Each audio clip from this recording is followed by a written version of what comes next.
We're here up at the Two Harbors Public Library in beautiful Two Harbors, Minnesota. It's one of the original Carnegie libraries, and it's been an important part of this community for 115 years. We have what we call a library of things. So all those other fun things that help make libraries meaningful.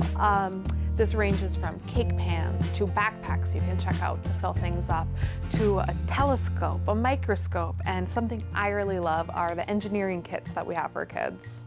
One of my passions is introducing kids to the outdoors, and so we have a variety of adventure kits that allows kids to go and explore trails. We have GPS units, we have microscopes you can put in the water to look at invertebrates and stuff. So it's a great way to explore the biology and also learn about the wilderness, and just a great way to introduce kids to loving the outdoors.